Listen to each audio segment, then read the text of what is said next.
Hey, it's me, Destin. Welcome back to Smarter Every Day. You've heard people say it's just like riding a bike, meaning it's really easy and you can't forget how to do it, right? But I did something. I did something that damaged my mind. It happened on the streets of Amsterdam, and I got really scared, honestly. I can't ride a bike like you can anymore. Before I show you the video of what happened, I need to tell you the backstory. Like many 6-year-olds with a MacGyver mullet, I learned how to ride a bike when I was really young. I had learned a life skill and I was really proud of it. Everything changed though when my friend Barney called me 25 years later. Where I work, the welders are geniuses and they like to play jokes on the engineers. He had a challenge for me. He had built a special bicycle and he wanted me to try to ride it. He had only changed one thing. When you turn the handlebar to the left, the wheel goes to the right. When you turn it to the right, the wheel goes to the left. I thought this would be easy, so I hopped on the bike ready to demonstrate how quickly I could conquer this. And here he is, ladies and gentlemen, Mr. Destin Sandlin. First attempt riding the bicycle. All right.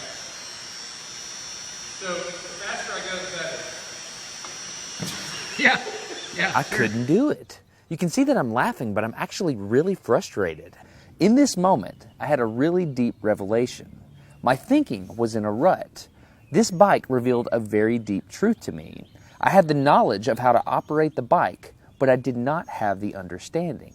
Therefore, knowledge is not understanding. Look, I know what you're probably thinking. Destin's probably just an uncoordinated engineer and can't do it. But that's not the case at all. The algorithm that's associated with riding a bike in your brain is just that complicated. Think about it. Downwards force on the pedals, leaning your whole body, pulling and pushing the handlebars, gyroscopic precession in the wheels, every single force is part of this algorithm. And if you change any one part, it affects the entire control system.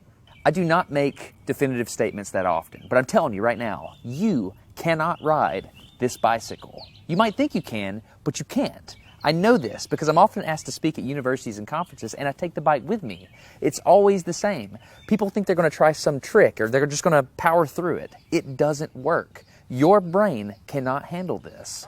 For instance, this guy, I offered him $200 just to ride this bike 10 feet across the stage. Everybody thought he could do it. No, you didn't understand. You didn't understand. So, this way. Now that all right, just a second. All right, so, whenever you're ready, yeah. Wait. No, you have to keep your feet on. Dude, all right, here we go.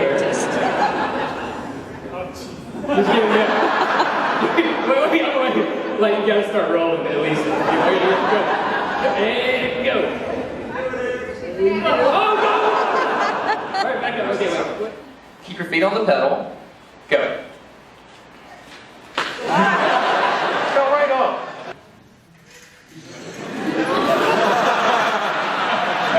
Just keep your feet on the pedals. Handles on. Yep, come on. All right, one more time. Okay. Once you have a rigid way of thinking in your head, sometimes you cannot change that, even if you want to.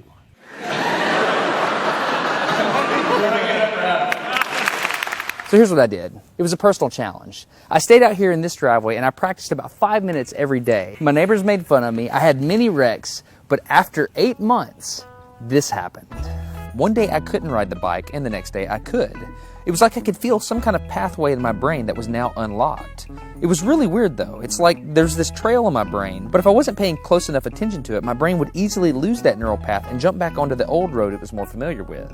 Any small distractions at all, like a cell phone ringing in my pocket, would instantly throw my brain back to the old control algorithm and I would wreck. But at least I could ride it. My son is the closest person to me genetically, and he's been riding a normal bike for 3 years. That's over half his life.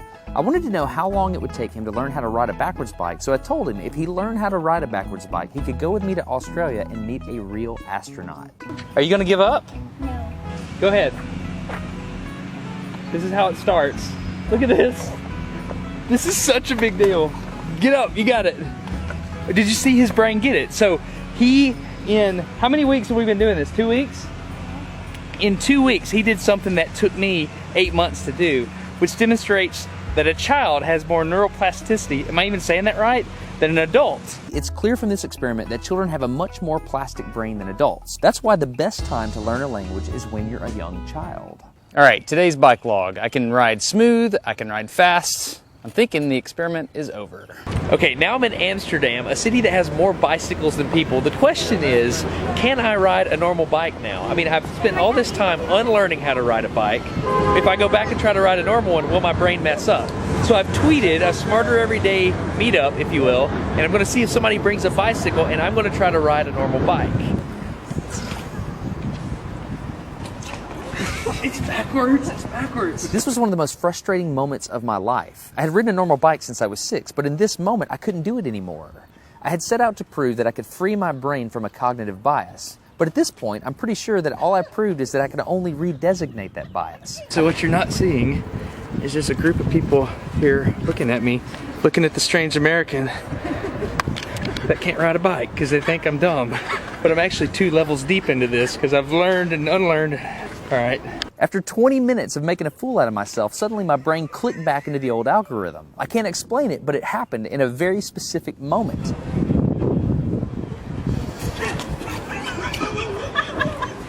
Got it. I'm back. Oh, it clicked. Hold it, it clicked. I got it. Okay, there it is. There was the moment. Okay, I can ride a bike. I tried to explain this to the people around me, and they just didn't get it. They thought I was faking the previous 20 minutes, and I couldn't get anybody to believe me. That looked like I faked that, didn't it? Yeah. Just a fake. You think I'm faking. You don't believe me. That looks so weird. You were like, la la la, and it's full. You think I'm lying, don't you? I'm not lying. I felt like the only person on the planet who had ever unlearned how to ride a bike, and I couldn't articulate it to anyone because everybody just knew that you can't forget how to ride a bike. So I learned 3 things from this experiment. I learned that welders are often smarter than engineers. I learned that knowledge does not equal understanding. And I learned that truth is truth, no matter what I think about it. So be very careful how you interpret things because you're looking at the world with a bias, whether you think you are or not. I'm Destin. You're getting smarter every day. Have a good one. Okay, if you want to support Smarter Every Day, you can download a free audiobook at audible.com/smarter. I recommend Commander Hadfield's book, which is An Astronaut's Guide to Life on Earth. I read it. It was awesome. If you think about it, I had to learn how to ride a different kind of bicycle, and my son did as well. But Commander Hadfield had to learn how to ride a different spaceship. Not only that, but a different type of space station. He was on Mir and the International Space Station. Anyway, if you're interested in supporting Smarter Every Day, audible.com/smarter, An Astronaut's Guide to Life on Earth.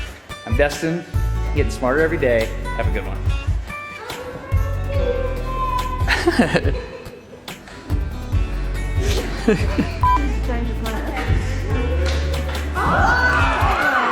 Everything's wrong. Instinctive reaction's wrong.